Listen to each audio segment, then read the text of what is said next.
focus. Awesome. Guys, we are going to talk about photography today.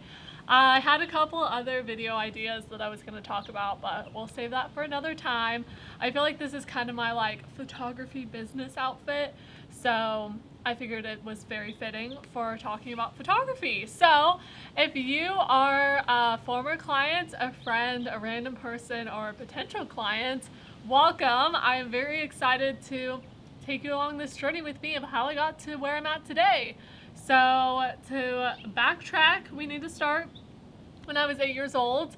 I got a red camera for Christmas and I was really excited. It was a digital camera, so I had a little fun with that. I went to the Boys and Girls Club as a kid, so they had a little photography class that I had some fun messing around with, but it was very short-lived.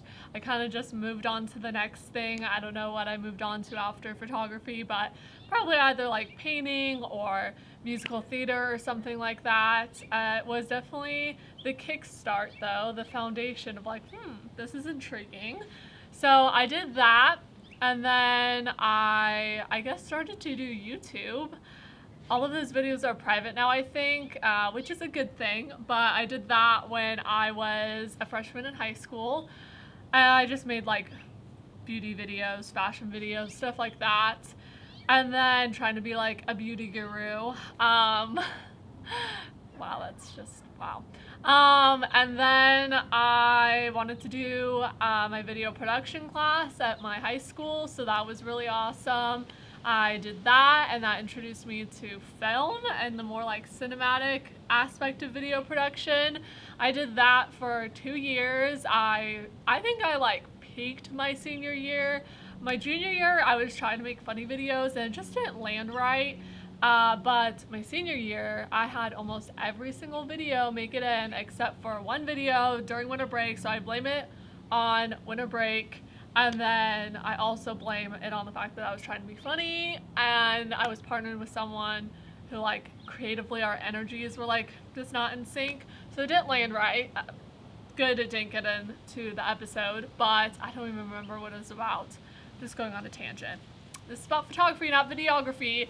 So then I was in that. I started doing media production with my church, and that really got me into it. I did a class that he was offering because he used to be in the film industry and he went to film school and stuff like that. So I basically got free education.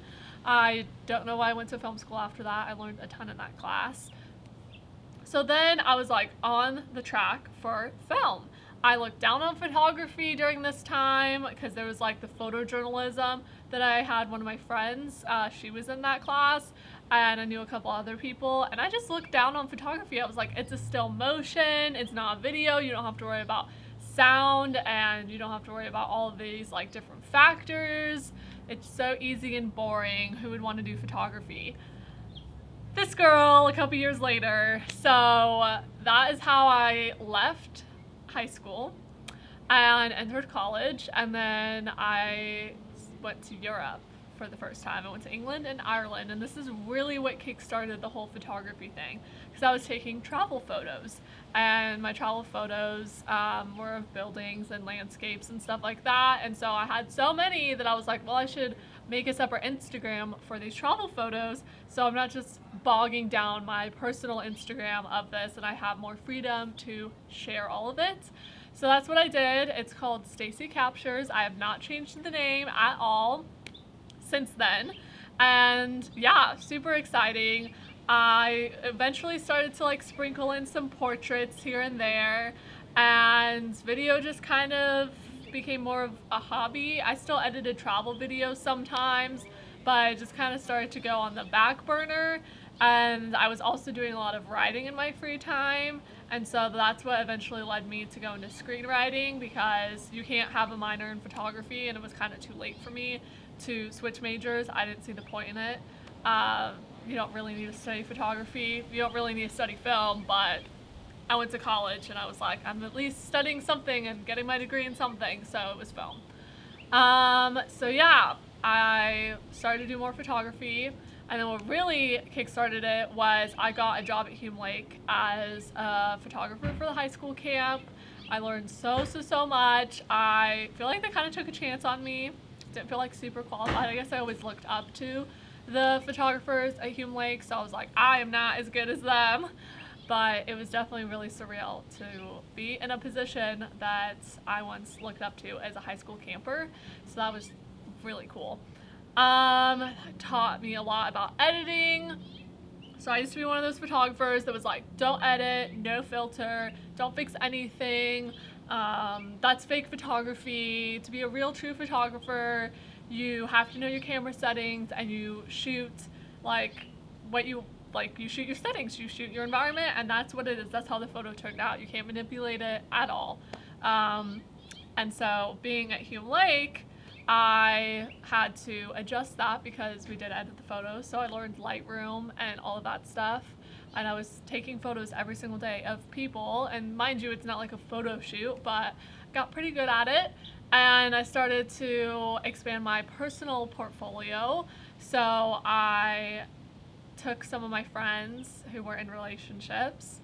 One of them is still in that relationship. The other one broke up, but still love the photos.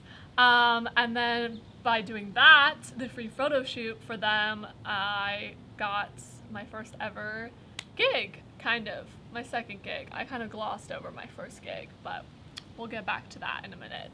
My friend was engaged and she had me take her engagement photos. So huge honor.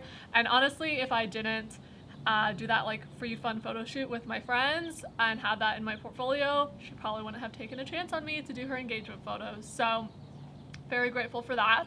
For the engagement photos, I bought my first ever prime lens. I was so excited at the time. It was a 40mm and I thought it was really nice. You know, I knew it wasn't like high end, but I was like, this is solid. It definitely looked a lot better than just my normal kit lenses. And then when I bought this baby recently back in September, the 35 Sigma lens, they were like, ooh, the 40 is like really low quality. It's like pretty trash. And I'm like, I've been like shooting professionally on it for like 2 years now. What's up? But yeah, so then I did that, and then I would get photography work trickling in here and there. What really, I guess, opened up my photography business is getting this lens, the Sigma 35 art lens, and marketing. That was a huge thing. A lot of my clients now are strangers, which is super cool because I get to meet new people and expand my clientele and not just rely on people that know me to hire me, and it be kind of that awkward thing of like, hey, you're my friend and you're engaged, you gonna hire me? Because everyone has different styles and everyone has different visions of how they want their photos to look, and so it would be really weird for me to expect everyone to want to hire me who knows me or just in general, because I have a certain personality and it comes out in my photos, and I have a different, I have a certain aesthetic appeal, and that's different for people. So that's kind of my photography journey. The first ever paid photo shoot that I did was December of 2017.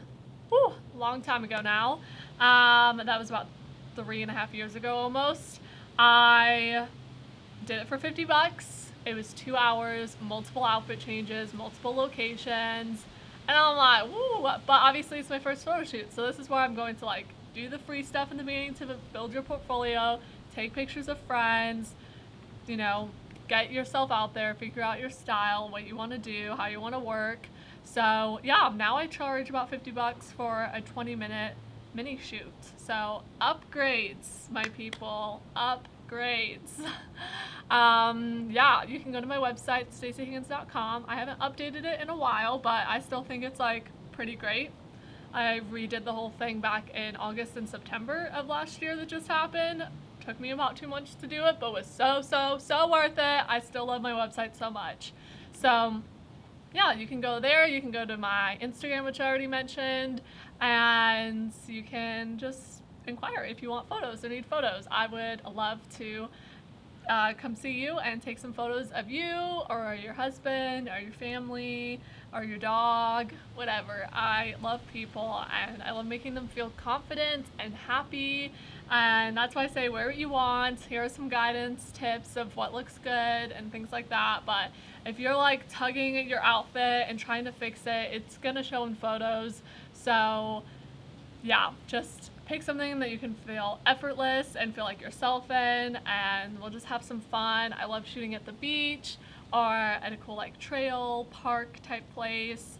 I'll travel to take pictures of you. Gas is just a thing, or flights or hotels, but yeah, and right now I'm in a really great spot with my photography business where it's like a pretty steady side gig thing that I have, but I'm not like trying to do it full time.